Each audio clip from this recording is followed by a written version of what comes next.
Hey everyone, welcome back to the channel. So today what we're going to talk about is we're going to go through 3 highly effective tips to help you improve your posture.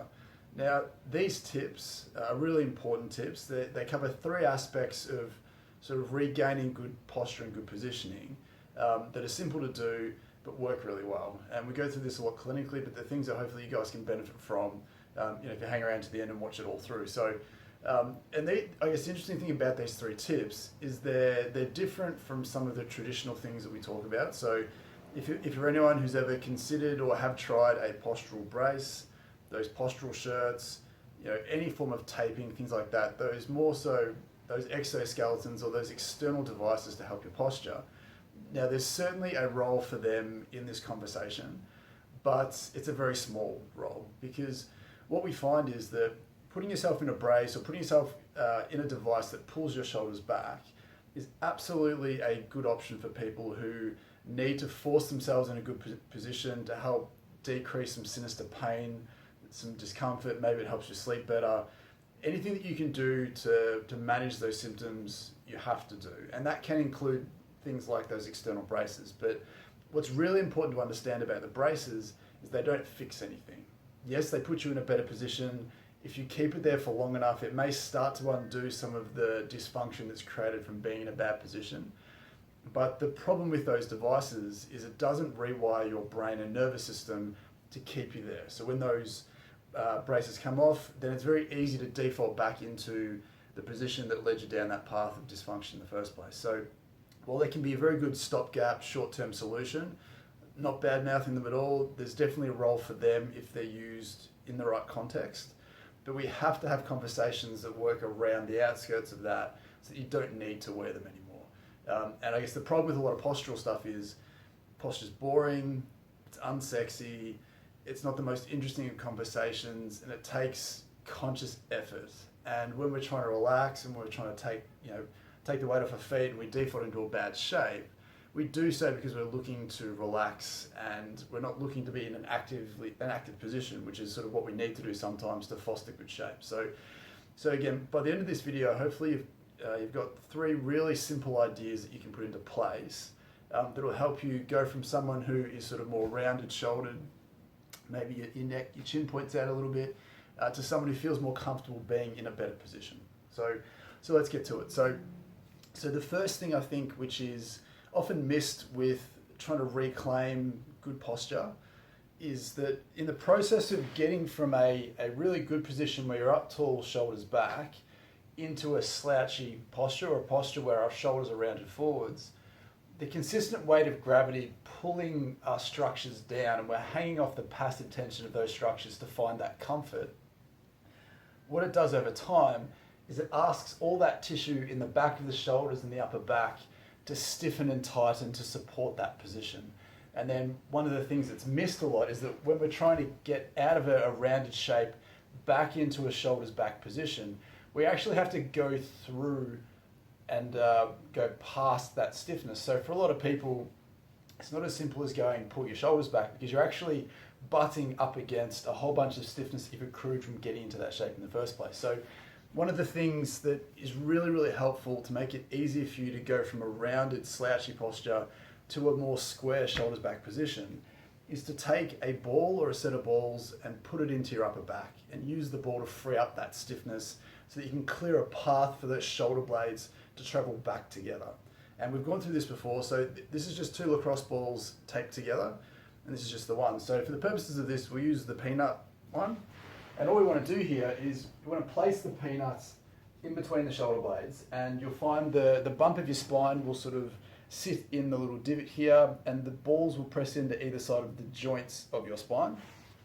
So how that looks, hopefully the camera picks this up, is that we're going to lie down on top of that, and if you can cross your arms across your chest, it pulls your shoulder blades out the way. And we're just going to get the ball and move it up and down until we find a spot that feels stiff. So again, we're not rolling up and down because it doesn't necessarily give us enough specific pressures through the joints to make a difference. But we want to find a spot that feels stiff and we want to stay here. If this is quite painful for you, then obviously take your time, make sure you're gentle.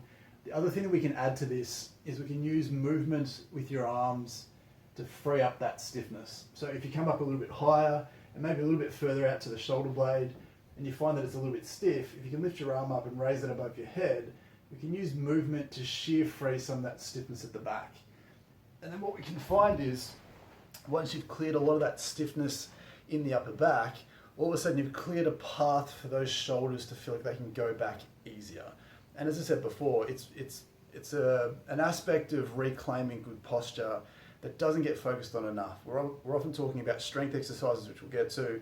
We're talking about ergonomics and all of those other things to help you get into a better position, but we often neglect to go after the stiffness in the upper back and the muscular tightness in the upper back that stops you from being able to draw your shoulders back. So one of the things I urge you to do is give this exercise a go, and you'll see straight away how much easier it is to pull your shoulders back. And it takes away some of that burden of having to force yourself into a better position all the time and trying to do that through stiffness. If you take that stiffness off, then it's easier to put those shoulders back into a better shape. So that's the first tip, using a ball to free up that stiffness, clear a path so that the shoulders can get back into a better shape. Now the second thing, and you can do this a number of ways. Now this is just a power band. You can get it from any sporting goods store. Amazon's a big one. Similar to TheraBands, where you can tie some TheraBands, and all we want you to do here is we want to do a rowing exercise. So the key obviously is taking your shoulders from a rounded, sort of protracted shoulder blade position to one where you're pulling your shoulders back as well. Now, the important thing to notice with bad posture or less than perfect positions is not only do the shoulders often roll forwards, but we often dump through our mid-back to low back at the same time. So good posture doesn't require you just to pull your shoulders back. It actually requires you to be up taller as well. So you can't have one without the other. So you can certainly go from this position and straighten yourself up into a better position, but then you have to pull those shoulders back to respect the anatomy of the area. So the reason why I said that is when you're doing this rowing exercise, and again, you can use any resistance that you like, you need to make sure that you're up nice and tall. So not poking your chest out, but imagine that you're being pulled straight up, and all you're doing with this exercise is pulling the band towards you and trying to make sure that you're squeezing your shoulder blades together. Again, it's not reinventing the wheel. It's an exercise you've probably seen before, but one of the key differences that I think is really important for postural exercises is we want to train your musculature for endurance as well as strength. So if you're doing the standard, 3 sets of 10 or 3 sets of 8, you're certainly going to be affecting a change in the strength of that tissue. But generally posture falls down because it's a game of endurance, where a lot of people can have the best intentions, they'll sit up nice and tall, but then half an hour later they start to lose that endurance and they start to go looking for something to rest on, which is often the passive tension of those tissues, which makes it stiff, puts it in a bad position, sets us up for dysfunction. So the tweak that I want to put on this with this exercise is when you're pulling this towards you, making sure that your elbows are by your sides, your elbows don't flare out when they're close by. We want to make sure that you're doing 15, 20, 25, 30. We want insane amounts of fatigue when you're doing this, and we want to do a couple of sets of that. So we want to start to train your muscles to get used to being in that position for a while and having the endurance to hold you there in the face of other people who might start to dump down once they start to fatigue. So exercise number 2. So we want to make sure that we free up the upper back to clear a path for your shoulders to be able to get back and stay back in a better position. We want to increase the endurance of the muscles in your shoulder blades so you can stay there more effectively for longer. So they're the 2, main exercises to focus on: mobility and strength. Makes sense. So now the third one, and believe it or not, this is actually the most important one. It's where a lot of people fall down. It's the reason why people can't click their fingers and have great posture forever. If you have a bad pair of shoes, you can change your shoes. You don't have to worry about it again. If you're weak somewhere, you can get it stronger, and then it should stay that way as long as your mechanics are good. But the thing with posture is that you have to have a good awareness of your posture at all times. So the third tip is that you have to have that awareness, because if you don't, as I said before, you can sit down at your laptop in the best position and you can say to yourself, I have great posture because I'm in this position and I can get into a great position. But once our brain and our focus goes onto something else, the real challenge is then what happens to your body over time. And what we see for a lot of people is at some point, they'll go looking for that stability and that passive tension so that they can continue to focus on what they're doing. And then without realizing it, they've been in this position for half an hour or an hour or 2 hours without actually having taken a moment to stop, assess where they're at, readjust, and then go again. So the awareness of your positioning is crucial. So, and what we want to do here is we want to talk about it in the context of everyday activities and it's stationary activities. So it doesn't have to be sitting, although sitting is probably the most common scenario where people fall down and stay in a bad position and foster all these habits. But it generally comes back to the things that you do most throughout the day. So for someone who stands all day, maybe you're a chef or you cook a lot, of course you're not going to be sitting down in a poor shape, but there's no reason to suggest that you couldn't be leaning over in that same poor position if the bench is a little bit too low, or if you're someone who works at a register and you're always sort of reaching down, or you're cleaning and you're in this position all the time. So we want to give you a sense of what a good position feels like, and then measure everything that you do back up against that position, whether it's sitting based or not, so that you can keep checking in and saying, look, am I still in a good position, yes or no? If I'm not, what can I do to make that easier for me so I don't have to force myself into this position all the time? So the important thing to talk about here is to find your best posture. Essentially what I'll get you to do is, if you can stand up, but for the purposes of this I'll be kneeling so you can see me, most people stand in a good position. There aren't too many people that, when we go from a slouching posture like this, if I keep everything in the same shape and then try and sort of stand up, there aren't too many people that stand in this position. Most people sort of default back to a decent shape, where it's easy to get into this position.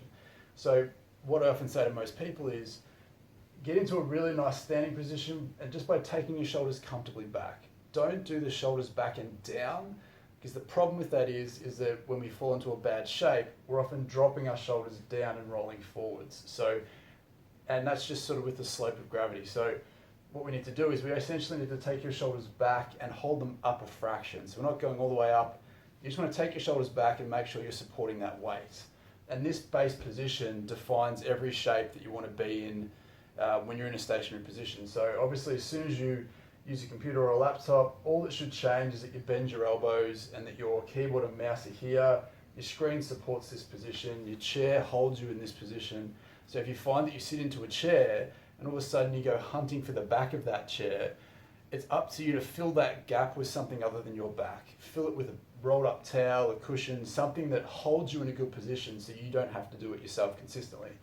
And taking this shape, you then need to reassess and just catch yourself in the moment. So as I said way back at the start of the video, if you've clicked through and are watching this, then you've taken that first step. You're at least interested enough that you know that posture is something that might be worthwhile for you to address. And that's the first step that everyone has to get to. You have to get to a point where you value that this position is important and you understand that this position is hazardous for a lot of different reasons. But you need to, I guess, come to that realization and place a value and make that important too, because if you don't, it's not going to change on its own, and you can't strengthen your way out of it, you can't mobilize your way out of it, you can't brace your way out of it, because if you still get back into these bad shapes, your body's consistently going to get stiffer and weaker and tighter over and over and over again. So one of the things that we see with our really good athletes is you can have the best, strongest, most flexible athletes in the world, and they're amazing in the 1 or 2 hours a day that they're being athletic. And then as soon as you put them back into regular life, they'll sit on the couch, they have to transfer themselves to and from the practice, they still know what a plane feels like, they still know what a couch feels like. They might be playing Fortnite at the moment, they might be doing something where they're in a bad shape.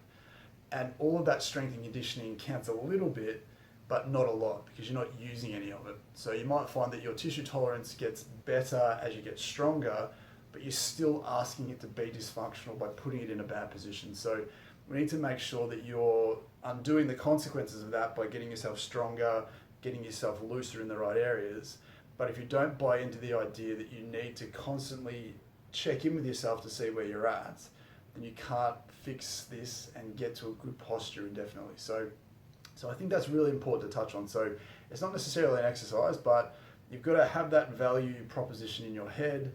It has to make sense to you, and you have to just check in every now and again, because what happens is once you can recognize and realize the moments when you've been in a bad shape, you might find, or you should find, or at least we do clinically, you'll start to pick up on those little hidden cues that lead to you being sore. So if you wake up stiff and sore in the neck one day and you think, gee, what did I do?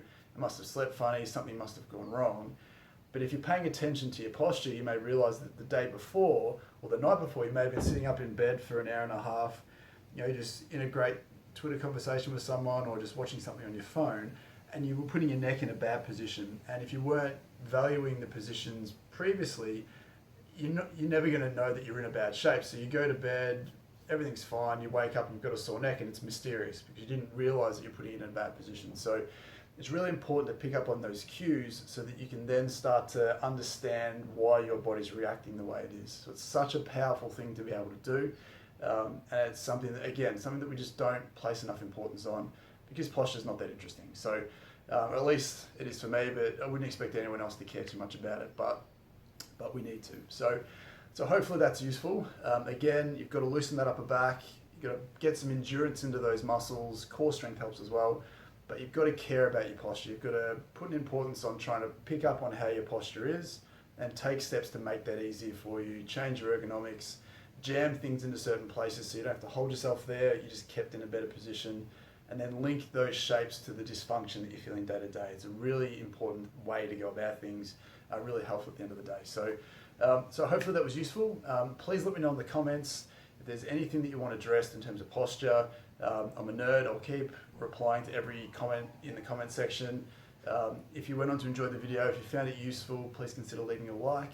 And if you do like this kind of content, it's coming out regularly, so please consider subscribing just so that you're notified of when it comes out. Because we want to make sure that we're giving you information that works, that's current, and that we talk about every day in the clinic, because there's far too much information out there that doesn't really survive the litmus test. So again, hopefully that was helpful, and then we'll see you in the next one.